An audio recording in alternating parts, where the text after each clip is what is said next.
30 seconds.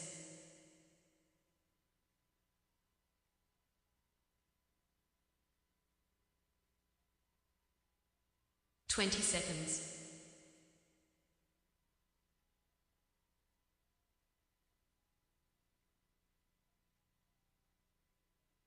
10 seconds.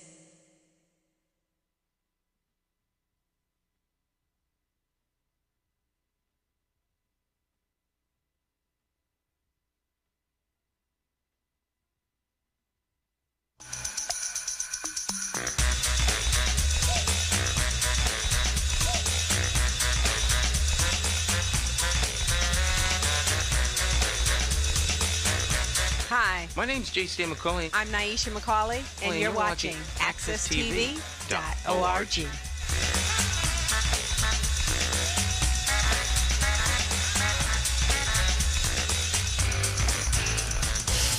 Good morning again. This is Jonathan Small, host and producer of All About You.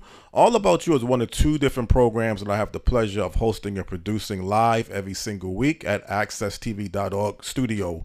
All About You is a show that's designed to give you, the viewers, the life background of a particular guest.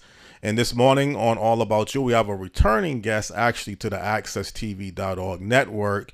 We had the pleasure a couple of years ago of having him on Morning Talk Live with J. Stan McCauley Talk Show.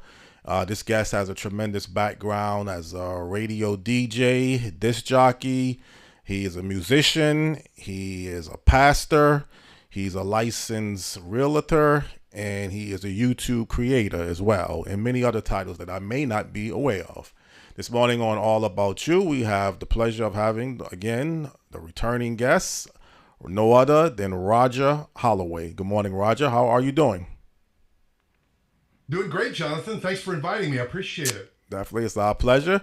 Well, saying that this is going to be a biographical show, usually I would ask the guest to let us know a little bit about his or her background, but I believe you were technically born in Indianapolis, if I'm correct. Yeah, I spent my first 58 years of life in Indiana, most in Indianapolis, which is the capital. It's right in the very center of the state. And 4 years were in Bloomington, Indiana, which is about an hour south. That's where Indiana University is. By the way, before you judge me for being in college for 4 years, I wasn't. I was in a rock and roll band. Right. So growing up in Indianapolis / Bloomington, what was it like for you growing up as a child? Well, it was great. My parents were kind of progenitors in way of kind of working remotely, working from home. My mom was creative. She's a musician, played viola. She also was an artist, and she did a lot of work from home mostly.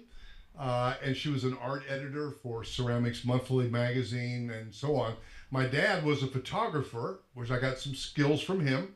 He taught me photography as a 12-year-old, and a lot of memories of him down in the dark room in the basement and learning how to develop photographs and shoot. And he was a photographer in World War II for the Army. So that was a really neat kind of a bonding with my dad. And he prepared me really for what I'm doing today in so many ways with, the visual, what you see on the other side of the lens and so on. But he also was an inventor. In fact, in his obituary said inventor, and with his name, E.J. Holloway Jr., he invented the Holloway mixer. And that was, he saw a problem and he fixed the problem. In fact, what's that quote I had from Einstein? Einstein said something to the effect of intellectuals solve problems, geniuses, like J. Stan McCauley, geniuses prevent problems. But my dad solved the problem, and that was that the big chemical vats where you would mix the chemicals to develop photographs in the photography lab needed a mixer. So he came up with an idea to invent the little motor, and he invented the thing that sat on top of the vat, the long propeller, kind of like they do with paint these days. If you've ever seen at Sherwin-Williams or wherever, how they mix it up. So he invented this, in the 60s probably. And he manufactured them in our basement as well.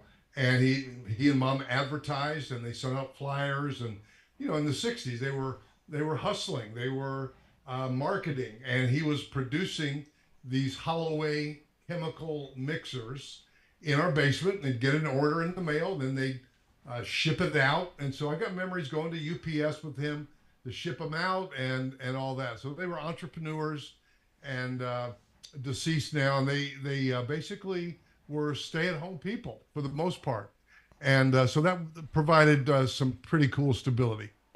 Well, Roger, kind of, I mean, I've never been to Indiana or the state. I hear that it's like a college basketball town, Midwestern state. Seems like it's a kind of close-knit overall state to some degree. Kind of reminds me a little bit, I'm just imagining the era that you grew up in the 50s, sort of like a Leave It to Beaver type of structure. Is that kind of what it was like growing up in Indianapolis? A little, interesting. I mean, Indianapolis is a good-sized city in the center of the state. It's the state capital. Mm-hmm. You go all the way up north to South Bend, where Notre Dame is, or Fort Wayne. Those are a world apart. Or down south on the other side of Louisville, you have Evansville on one side of the southern border, a million miles away from Indianapolis. So Indianapolis was a typical city in the 50s and 60s, and it's fun talking about it. For instance, Wes Montgomery, the guitar legend, grew up. He lived just a few miles from me, where I lived, and you had people like Freddie Hubbard, jazz musicians. You had it was really kind of a jazz mecca in a lot of ways.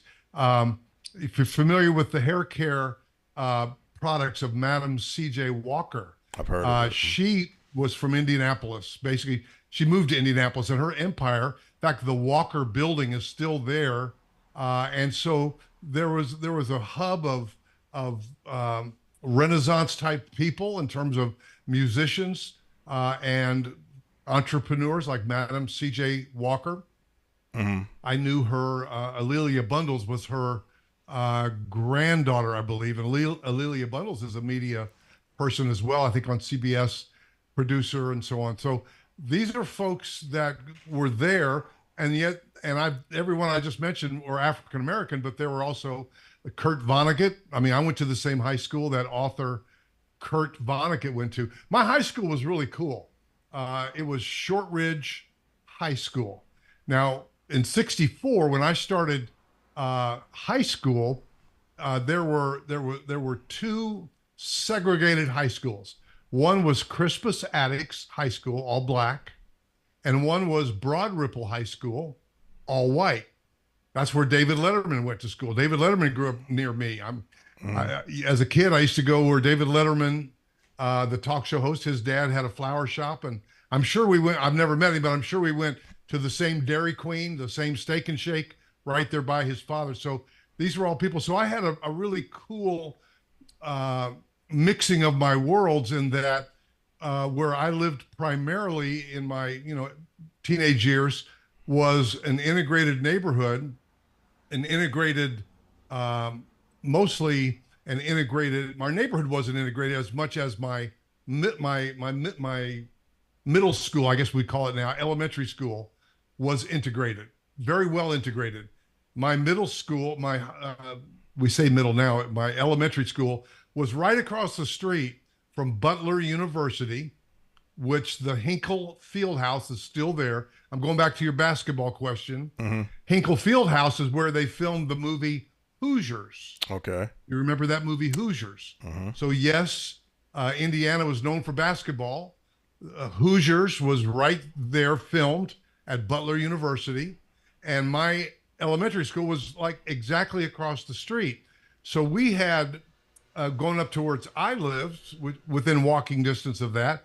And then where some of my African-American classmates lived up by where Wes Montgomery was, but we went to the same school. So I'm just saying it was God's gift to me to be exposed early into an integrated, in the 60s, school setting.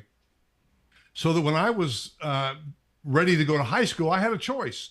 I had a choice to go to the all-white Broad Ripple High School that my older brother went to, mm-hmm. or to go to Shortridge High School, which was 85% black. Right. And because of God's gift to me of being exposed a lot of white kids, they don't get exposed to black people till they hit college, and they don't know what to do with it. I was privileged to have that experience in elementary school, and I chose to go to Shortridge High School. And that was, again, I'm in the minority now at 15% white, 85% African American. But what a great school. Intellectually high. We were, I think, one of the only schools in the country to have a daily newspaper. Believe it. And on Wednesdays of that daily newspaper, you opened it up and it was all photographs. Well, as a freshman in high school, my dad had taught me photography. So I got the job as the school photographer that first year.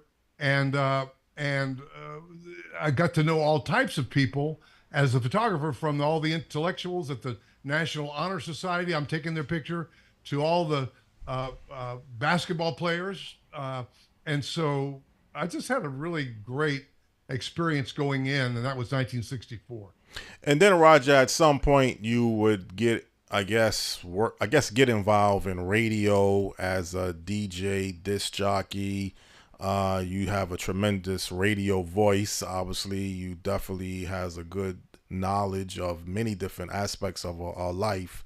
Was your career choice, let's say graduating high school or going into your later years in high school, was to pursue a musical background, or was you undecided, or was it something else that you were looking to pursue? Well, great question. Again, you'd have to be my age to remember it this way. Mm-hmm. But in '64, the Beatles went on TV.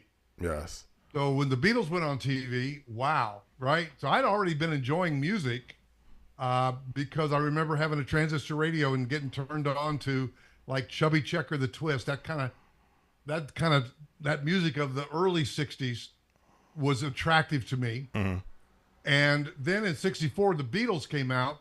So then a lot of folks like myself got an instrument after that.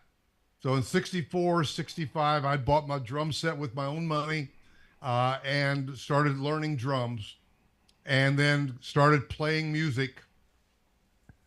Had kind of a high school band, small. There were so many garage bands, man, starting after the Beatles. And yet what was so cool about Shortridge High School is that we housed the local public radio station in our high school. So I had the opportunity as a junior in high school to take what they called applied radio. So every day I'm in a class called applied radio at the station that was live on the air, like an NPR type station, public radio, in my high school. Mm-hmm. They helped us get our third class radio, FCC license and all that. So now I'm in a high school that's 85% black. I'm a musician now, playing drums. So I'm kind of in between both worlds musically, and then I'm playing classical music. And then all of a sudden, January of my senior year, a new FM station comes on the air, which was WTLC. And it was some local politicians that joined together to purchase a radio station and reformat it to African American, programming. In other words, before that, all we had, when I say we, in the black community, all we had was a little afternoon, daytime station with playing 3 hours of soul music. And then at night, when the Randy's Records, WLAC out of Nashville, you would be able to hear that 50,000 watt station at night. And there was Randy's Records, which was R&B records at night. And then there was a jazz station up in New York, 50,000 watt, what we listened to. So the variation of the music I was exposed to. Well, now this station comes on the air that's tailored for African American, not just music, but we had a strong news department. We were very strong in, the news station basically was very much embedded into the community with preachers and just very much embedded in fact, there's an institution that came out of that called Indiana Black Expo, which is still going after many, many years, 40 some years. But the station was very community oriented because the politicians that bought it and a doctor by the name of Frank Lloyd, African American physician. He was the president of a local hospital and beautiful man. And they were all wanting to make and did make this radio station very much the voice of the people. And that was very exciting. So when I started so I heard this sound, I got my audition tape together at my high school. I went down and along with another compadre of mine who was also African-American, Fred Moore. He later went on to be a legend at WDIA in Memphis, where B.B. King started on WDIA. I was the station in Memphis. Mm-hmm. Fred and I went down, we got a job. And because they didn't have any money to pay much of anybody. So I'm a kid. I know some about music. I loved radio already, had my third class license. So they hired me in my senior year, my last semester. I'm on the air. I got off the air. I was the afternoon man in 68. I got off the air at 6 p.m. and I went and graduated that night. That's how cool that was. Mm. And so that was my start in radio. Well, Roger, obviously radio is still a big format that people listen to, but I guess I would assume in the 60s, even the 70s, radio was more bigger, let's say, than it consists of today. That television show, that was it, WKRP, I believe, in Cincinnati. I'm kind of picturing your hometown or your radio adult career something kind of similar to that. You know, you mentioned African Americans. I believe that show, they had actor Tim Reed was a radio disc jockey. But the music scene in Indianapolis, you mentioned R&B, rock and roll, I guess, when you mentioned Beatles, we're obviously way before hip hop. And I don't know if country western music is popular, but that's a Midwestern state.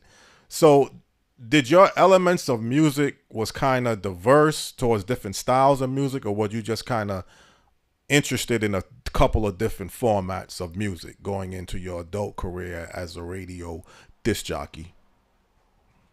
Well, again, being cross-cultural, I felt like I was a white guy living kind of in a black world when I worked at a black radio station, and my high school was 85% black. And it was just a beautiful cultural experience for me, and yet I'm also a musician. So now about this time, 1969 or so, the draft is on and they had the lottery, and basically if you had a high lottery number, you didn't go. I wasn't a conscientious objector. I came from a conservative background. My parents were very much conservative politically, and my dad was a veteran. I wasn't against the war. I just didn't want to die, right? Mm-hmm. And like Marvin said, what's going on? Right, what's going on? Yeah. So I basically said, if I go to college, I was going to college in Indianapolis, but I wasn't very serious about it. I guess I'd better go down to Bloomington, Indiana, where I get really serious about college. Ha, ha, ha. Because it's a college town. It's a party town. So some guys from my high school, we created a band called Pure Funk. And we played party music, mostly R&B, some rock and roll, but basically, party music that would make people dance. And I'm the drummer, and my lead singer guy, he and I were both business people, business-minded. So there were a lot of rock and roll bands that didn't make a living at it. But Pure Funk, I was in it from 69 to 73. We did make a living at it because my partner and I, he's still alive. He went into radio after that.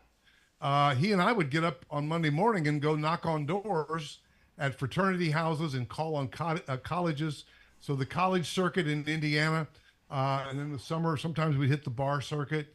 But basically, in a nutshell, we made a living at it because we hustled. And I was sort of like Ed McMahon, and he was kind of like the Johnny Carson, because between songs, I'd start the patter and then bring him into it. And I was kind of like his straight guy, and he's funny. and then we were entertaining and working the crowd, and we had a grand old time at that. So a lot of music diversity there. We hired a bass player named Toby Myers. Toby, when he left the band, he went on to play with Johnny Cougar, John Mellencamp, for 15 years.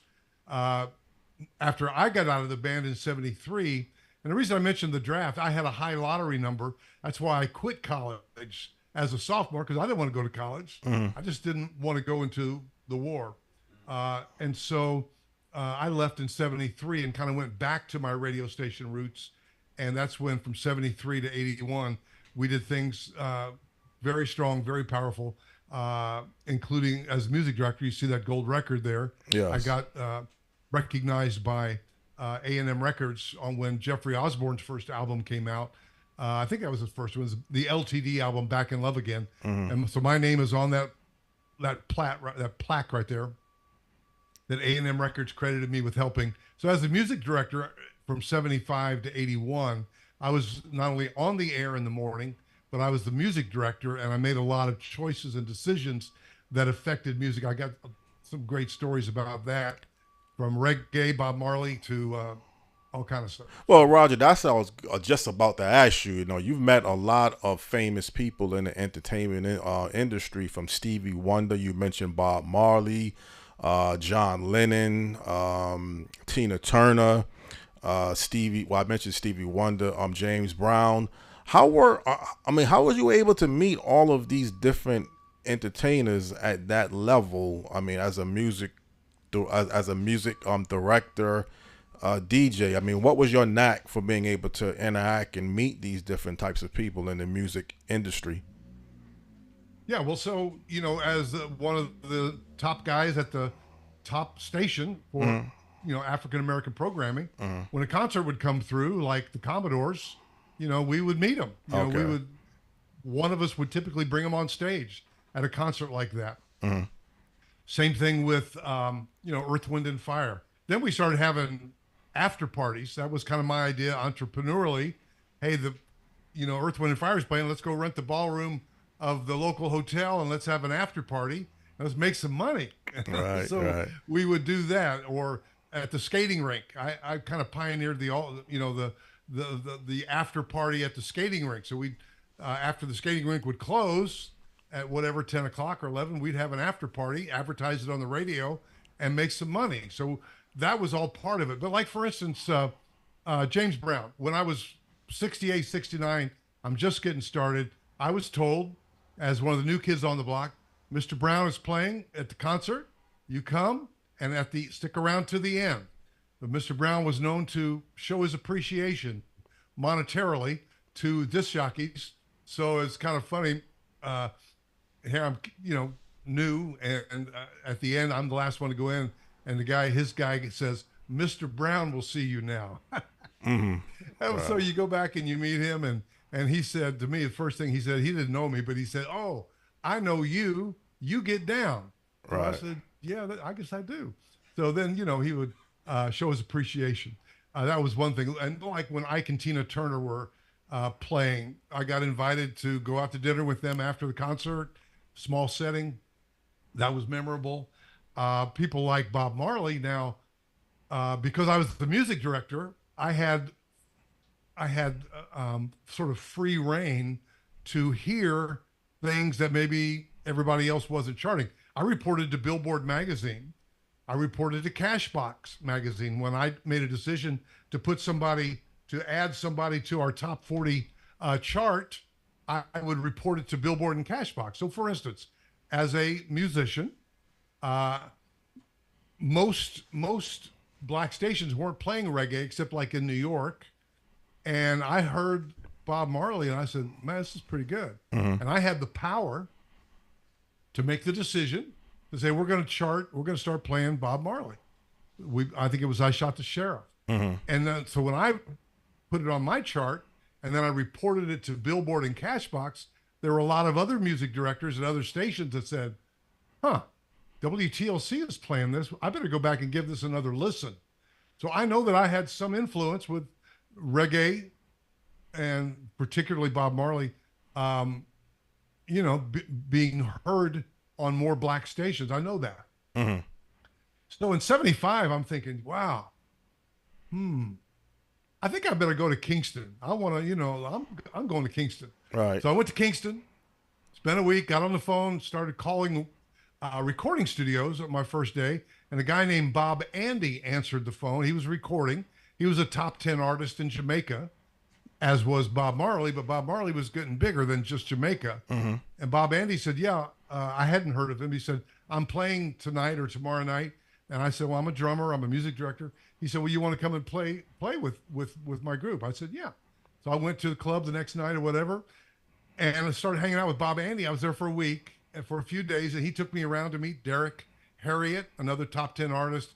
And I was telling him about us playing Bob Marley, and he said, you want to meet Bob? I said, I do. So he took me to Bob's house. It was the kind of the famous music house that I think was the one that Chris Blackwell from Island Records had gotten him. Bob came out the driveway. We had just a couple minute meeting. It was real sweet. And so that's kind of stuff, that kind of stuff. So the John Lennon story is a different story. Right. It kind of goes back full circle. But long story short, the guy that was in the band with, we went to Boston. We were hanging out, but we ran out of money. And so we came up with a panhandling routine that he and I did together. And when I did it with him, we made enough money to hang out for another week or so. But the next year I was on a USO tour. I was a drummer. My keyboard player and I got invited to go with some college girls on a USO tour through the Orient in 1972.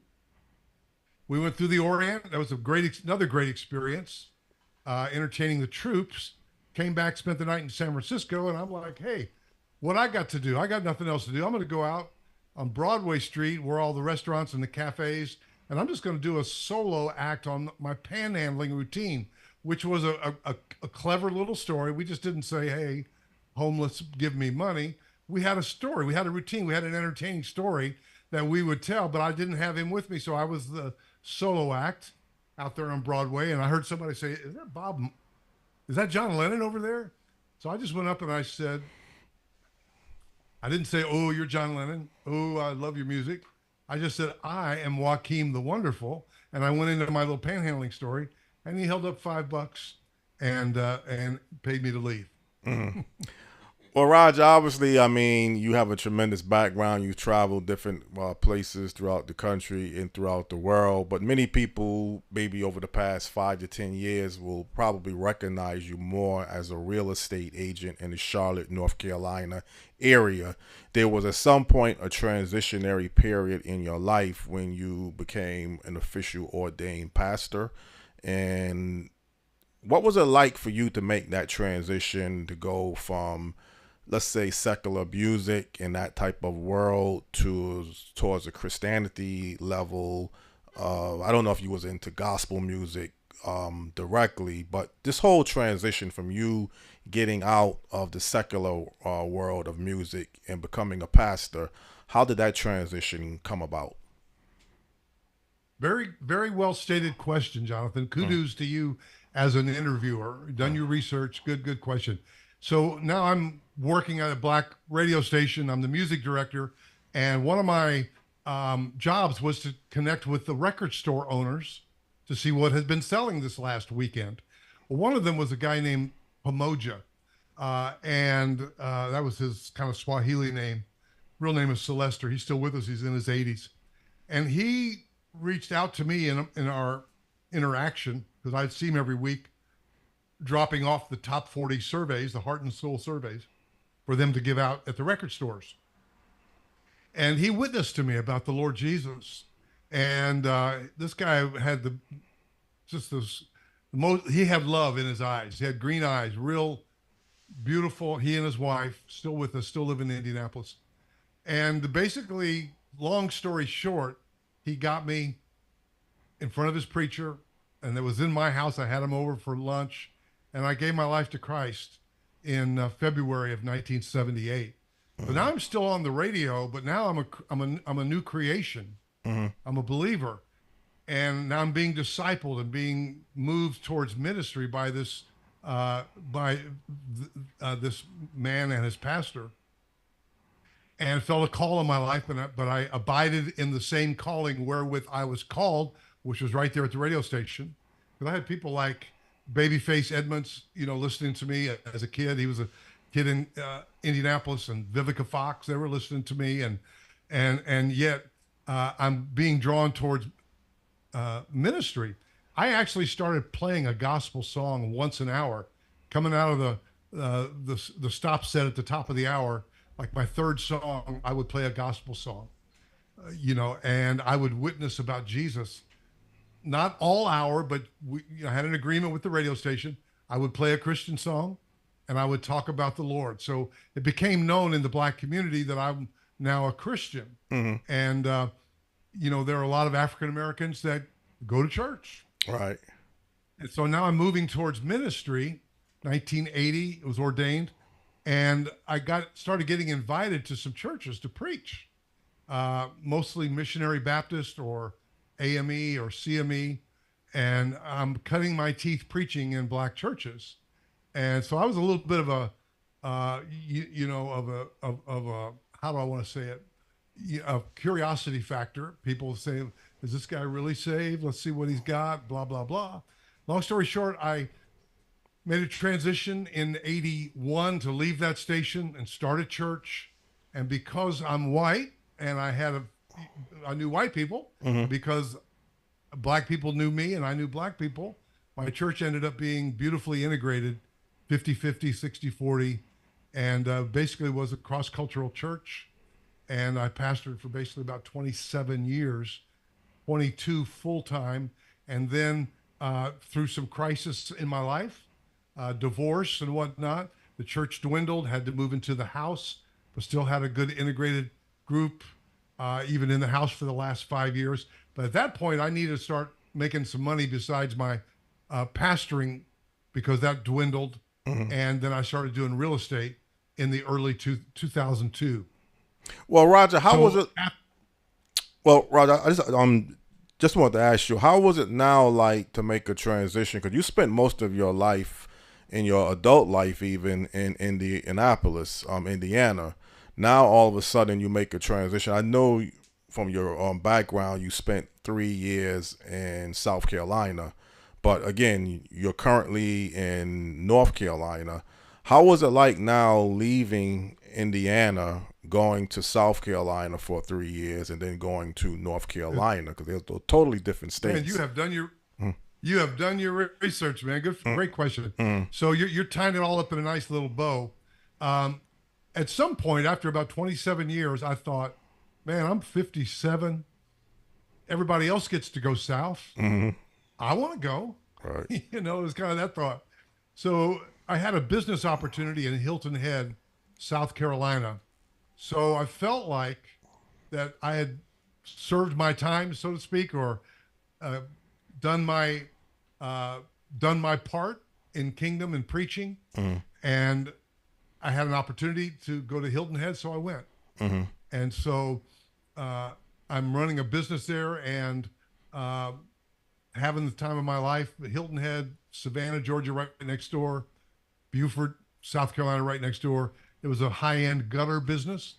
And as much as I loved it and enjoyed it, I went out of business after 3 years. But in the meantime, on a Christian dating site, I'd met a girl that lived in Charlotte who had a career in anesthesia, and beautiful Christian woman. We met on this site and we got together.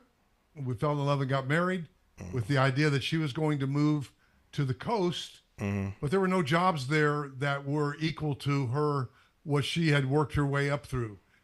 She didn't want to do heart surgeries anymore. She was a nurse anesthetist. She didn't want to take call anymore. She was in her 50s also. So at that point, my business had failed by the time she concluded her job search on the coast. So I just moved to Charlotte to try to figure out what I wanted to do, and ended up back in real estate.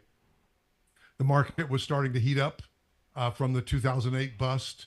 And so in about 2013, I went into real estate again, and also started my YouTube channel, which ended up becoming my primary way to get business. I've got well over 3,000 videos. I publish all the time. Most days I publish now. And also made a transition a few years ago when COVID hit, when people stopped coming in to buy houses, because our business model was more relocation people coming to Charlotte, found me on YouTube, and then we helped them relocate. And we primarily shot videos on new construction, as we do today, still new construction primarily. So our niche was people relocating to Charlotte, wanting new construction. And then I built a team. I've got 4 strong agents when COVID kept people from coming in, my wife had retired by that point.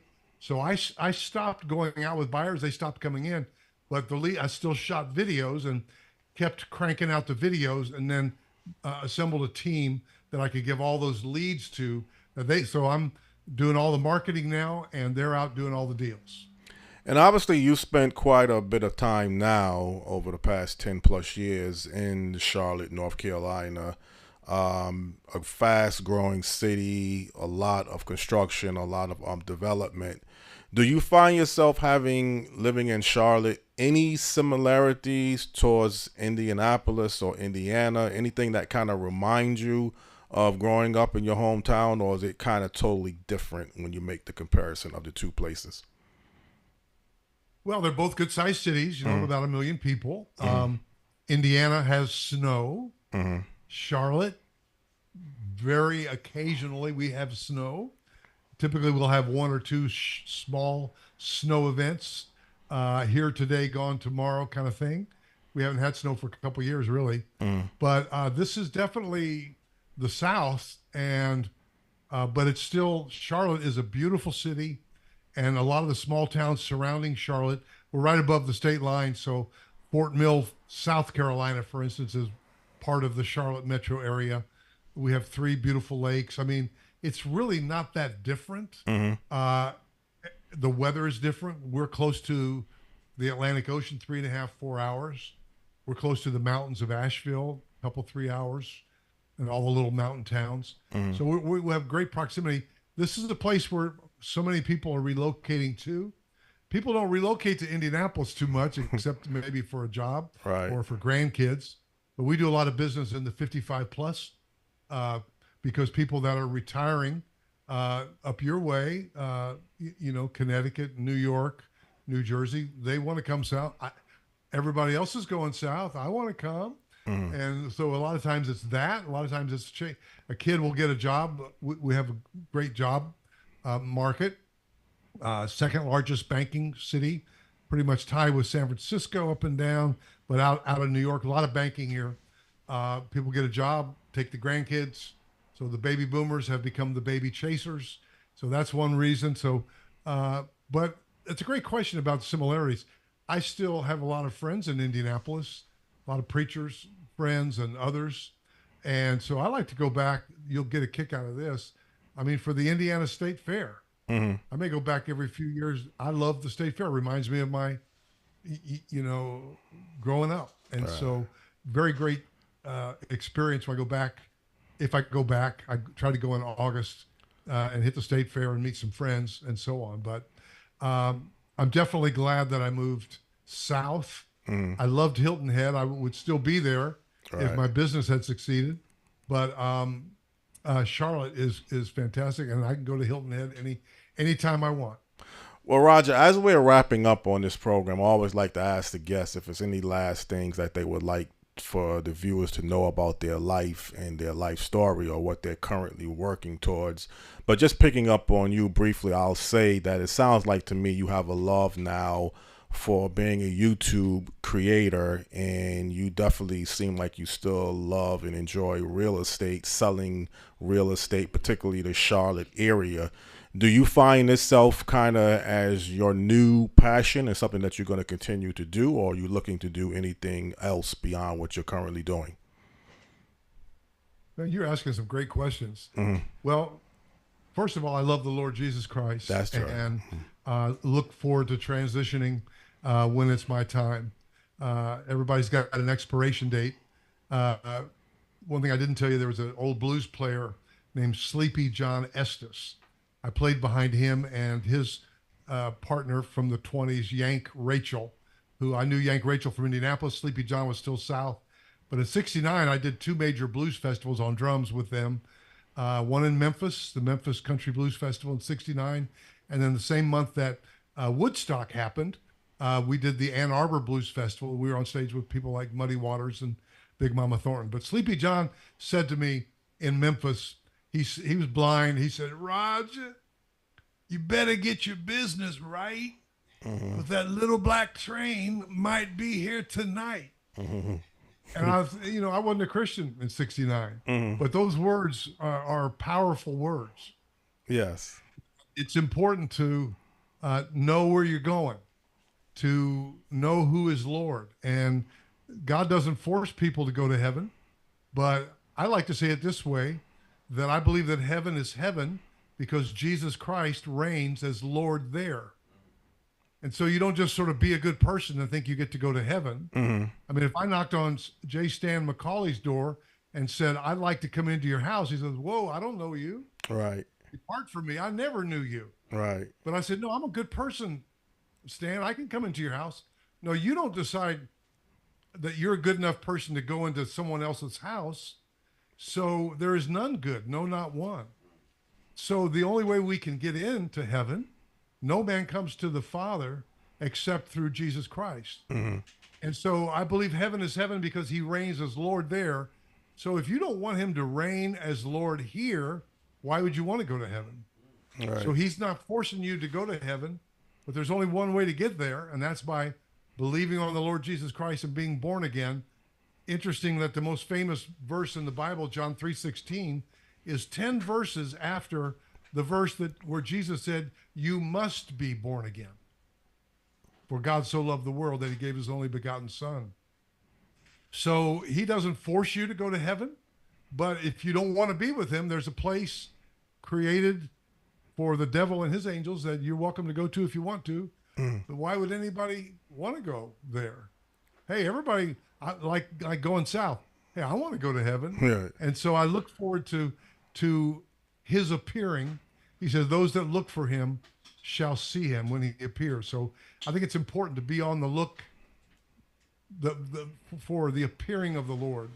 That's important. So that's what I'm doing. But in the natural realm, I'm enjoying living a 55 plus lifestyle with my wife in a community that's 55 plus age restricted. We've been here 2 years. We love it.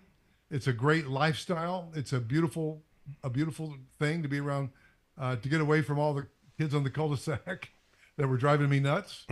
But in terms of YouTube, I think YouTube levels the playing field for everybody.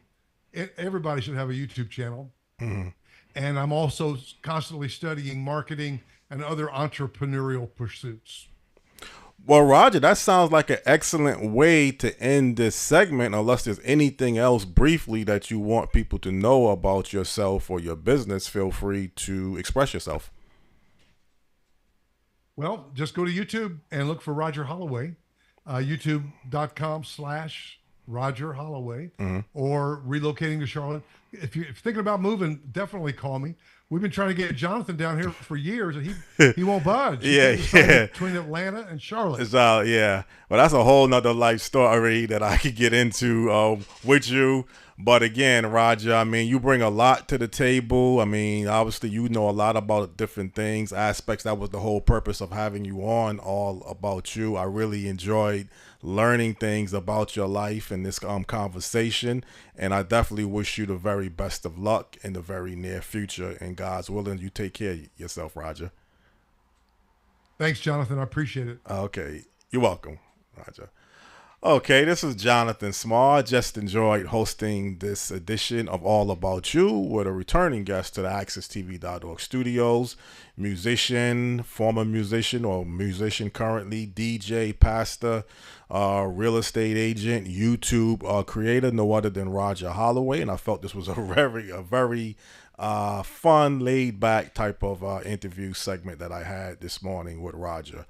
Currently have a guest and show planned for next week. We'll be doing a face-to-face special edition talk show.